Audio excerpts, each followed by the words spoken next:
It's finally here. This is the India-spec Nissan X Trail, and in most aspects it is one of the most old school modern SUVs that you can buy.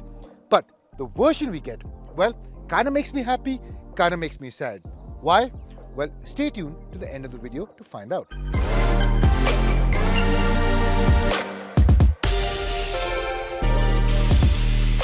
Well, let's start with the basics first. And what is it? Well, internationally, it is Nissan's flagship mid-size SUV, and enthusiasts will know the earlier generation version was sold in India briefly, and it had such a minute impression on the market that I don't think a lot of people have even seen it with their own eyes. Now, this version is important because Nissan India has a whole slew of car launches planned for India, and this is what has been chosen to lead that product offensive. Well, it is in its fourth generation and they haven't called it anything. There's no name for the variant, of course. So we'll just call it Nissan X Trail. Yahi hai bas. And with that, let's start with the design.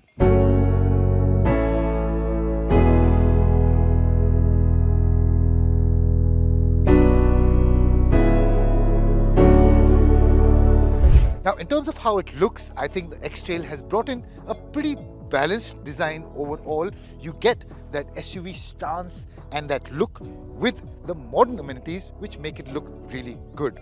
Now, if you remember the first generation X Trail, I think this will kind of remind you of that with an upright forward stance and that haunch back. Well, this kind of gives you that same impressions.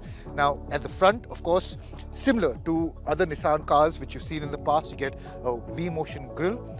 Then you get a two-tier LED light structure, and overall it's a bit in your face, and when you look at it in your rear view mirror, I think it's going to drive the point home that this does have that SUV persona. And if you move further back, I think it's accentuated, the SUV stance of course is accentuated by these flared blacked out fenders. Now, Nissan is going for that SUV look and this is really important, but below that I think this is a really good touch. You get 20-inch alloy wheels and they look damn good. You get 45 section tires, 45 section being in height, and 20-inch wheels. Now, I'll get to the suspension and comfort because that is a really nice aspect of the X Trail, but this is what you get. And overall, I was expecting a two-tone look which you get in international markets, but here you have three singular tone colors, which is the Phantom Black, the Champagne, and white. Black looks the best and it will be difficult to maintain, but it looks the best. And at the back too, you'll instantly recognize the design as one belonging to a Nissan vehicle. In fact, look at these taillights, look at them in isolation. And again, you'll know that these belong to a vehicle with this badge on. Overall, I think it looks really good. And another point, remember when I told you it had that old school stance with the modern amenities? Here's another point. They could have incorporated the boot opening mechanism under this panel, but no, they've given a separate cutout section for the boot opening mechanism right here. And I think that's pretty traditional SUV for Nissan. Now with that, of course, let's talk about dimensions, because let me put into perspective how big this car actually is and looks. Now, in terms of its dimensions, the Nissan X Trail is a rather largish vehicle. I was skeptical that it might look small because it did so on paper and in pictures. But when you see it in person, it looks rather big and pretty appropriate for a car in this size. Now, if I have to give you some numbers, the length measures 4,680 millimeters. The wheelbase, that's 2,705 millimeters. And if I have to put that into perspective, well, it is just shy of the numbers that the Skoda Kodiaq brings to the table. Now, as I'd mentioned, internationally, this is Nissan's flagship mid-size SUV outside, but here it will be considered almost a full-size vehicle because the price that it asks for. Overall, it looks large, it looks pretty good, and it brings some pretty decent kit in terms of its exterior dimensions and features to the table. So let's step inside because I think there's a lot to talk about and there's a lot to love as well.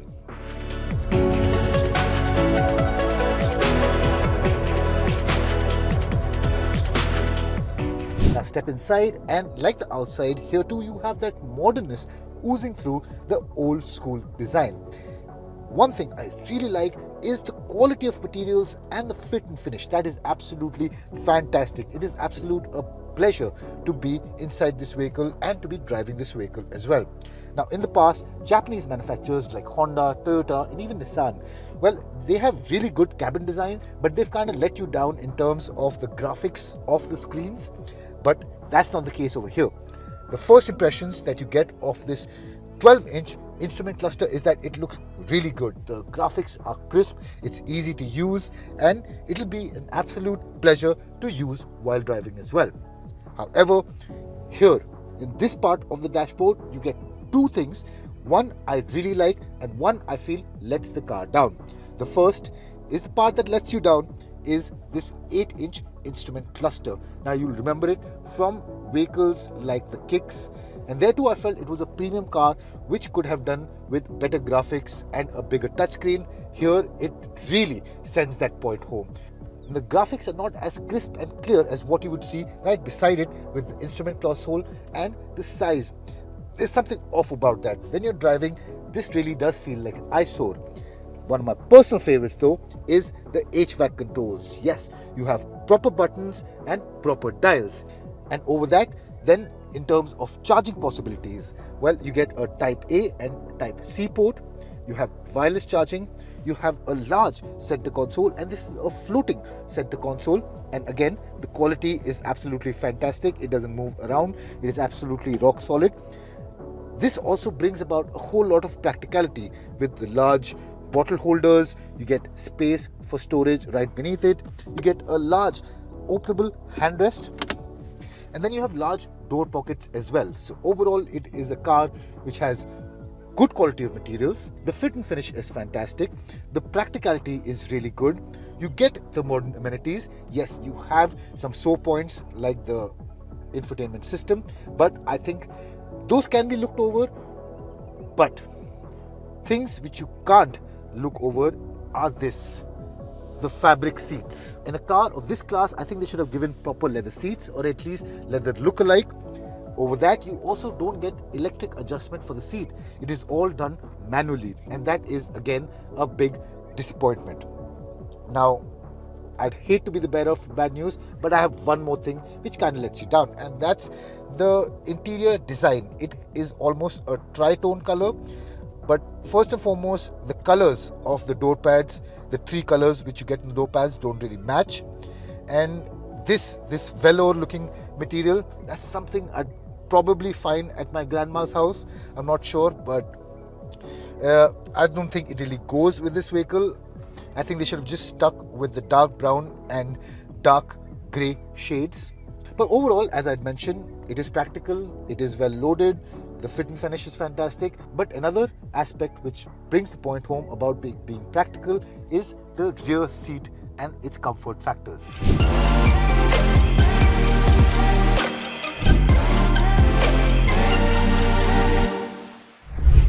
So the Nissan X Trail is a big family-friendly vehicle, and while the driver has a lot to be happy about, the family members will be equally happy. First and foremost, you get a rear door which is openable about 85 degrees, and that makes for easy ingress. And as soon as you get in, you'll find you have rather large seats. Of course, the bottom half is not that large in terms of length. You don't get the under thigh support that I really need, but overall it'll be pretty accommodating for a lot of the family members that you have to carry around. Then you have some amenities as well. You have a Type A, Type C charging port, you have the AC vents, and then you have a rather large handrest as well with bottle holders and a phone holder here as well.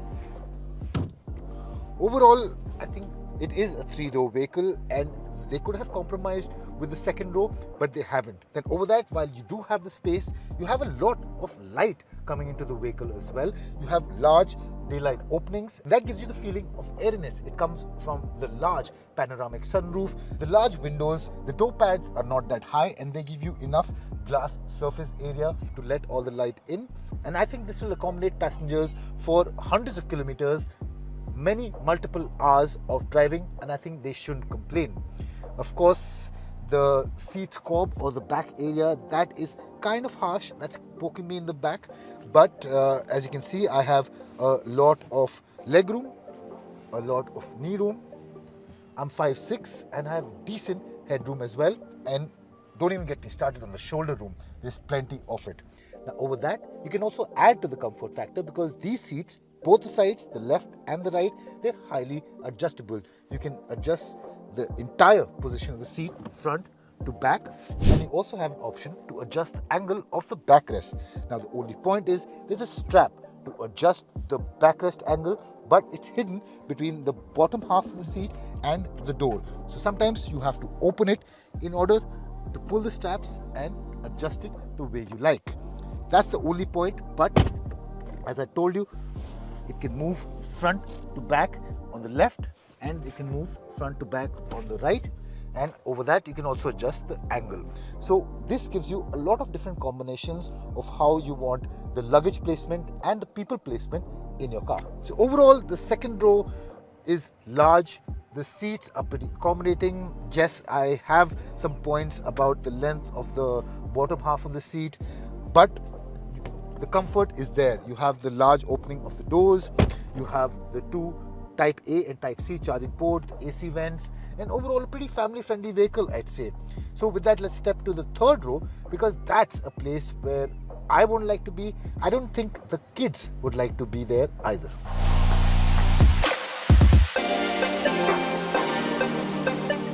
And then as you guys can see, I am seated here in the third row of seats. You can see the size of the seat for yourself and how I'm seated. Now I'm 5'6" in length, and well, it's not really a place I'd be comfortable for a long time. And as you guys can see, the rails for the second row of seats go all the way back, and that's how much you can adjust it. But this has been adjusted ahead so I can fit behind. As you can see, if I had to put it forward, now I'm still okay. But of course, you'll have second row of passengers, and this really is not a possibility. Pull it back. And well, there is some sort of space, but it's only good for children under the age of 10. They're the only ones who will be happy. And well, these are adjustable as well. That's a really cool thing. These are movable front to back. And as you guys can see, these also have an adjustment for the back angle. Not much, but there is. So here too you have a little bit of adjustability, but not enough to really accommodate adults. And it gets even worse if you have taller passengers sitting in the second row of space. If they have the seat adjusted to their height and they have the seat moved back all the way, well, as you guys can see, I have no knee room, I have no leg room, and it gets borderline impossible to be seated here for any amount of time. If talk about the comforts that it has to offer, well, we get bottle holders and storage spaces here on both sides, and that's about it. There is no charging port here, or there's no sort of AC vents, but you do have a reading light for your convenience. So let's move now to the boot space, because well, if these seats were not there, well, you'd have a lot of space at your disposal. Now, a big downside for 3 rows of vehicles in this category is the fact that with all 3 rows up, you don't have any space. And here, well, you don't have any space. But it is better than some of its competition. You can fit duffel bags or small bags for weekend getaways, and you also have an under tray storage. Now, in the full hybrid or the e-motor variant, which you get internationally, you can find the battery pack and the subwoofer. Here, they've kind of left it empty. You don't even get a spare wheel. What you have is a tire repair kit. But let's talk about boot space. Now, if you fold the third row of seats down, you can get 585 liters of boot space. And if you fold the second row of seats down, you can get 1,424 liters. Now, overall, I think that's plenty. I think that's really good for what this has to offer. Of course, if you just have 5 people sitting in the car with the second row of seats up, 585 is still plenty for a 1 week getaway, I'd say. And you have the length and the height to fit large bags as well. So with that done, I think that's it for the interior. We've covered the fact that it has lots of modern amenities. it's practical, it's well made. So in a nutshell, those are the highlights of the Nissan X Trail's interior. But a big talking point and one of my favorite aspects of the car is how it drives. And I'm excited to tell you all about that.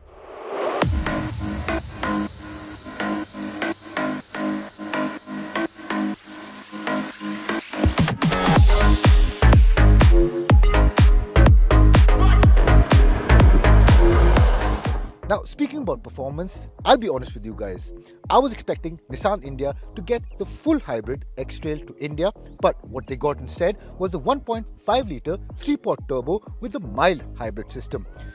But it was full of surprises. I was not expecting it to be as good as it is. It makes 163 PS and 300 Newton meters of peak torque, but the big talking point is that it is a variable compression turbo engine. And how that works is with a bunch of shafts and levers, you can alter the height of the piston stroke, thereby giving you different compression ratios. You have a high compression mode, which basically aids in efficiency. Then you have a low compression mode when you want to put the pedal to the metal, get the most amount of performance out of this engine. And you guys know me, as soon as I got the car, I put it into sport mode and started hammering it from the get-go. And it really had some surprises up its sleeve. With the engine being a 3-pot turbo, I wasn't expecting the X Trail to have the oomph that it did. Combined to a fast-shifting CVT, it was easy to keep the SUV going strong. Yes, there was lag, but not enough to completely ruin the experience. What was even more surprising was how well the drive modes worked. I started in sport mode, but eco and comfort did their job well to tone down the performance. Overall, it had enough power and torque to haul this SUV around enthusiastically, but it also had the ability to be a smooth and gentle operator for the times when family is involved.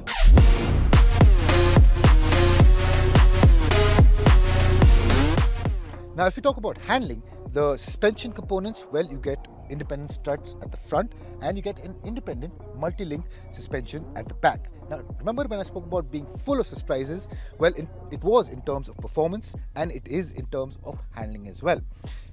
Now, I really did not expect this to be such a pliant, gentle and comfortable ride like it was. You put it through any potholes and bad roads, it absolutely decimates them. It doesn't let any of judders or hard knocks travel through the car and towards the passenger. It really corsets them into a bubble of their own, keeping them absolutely comfortable throughout the whole ride.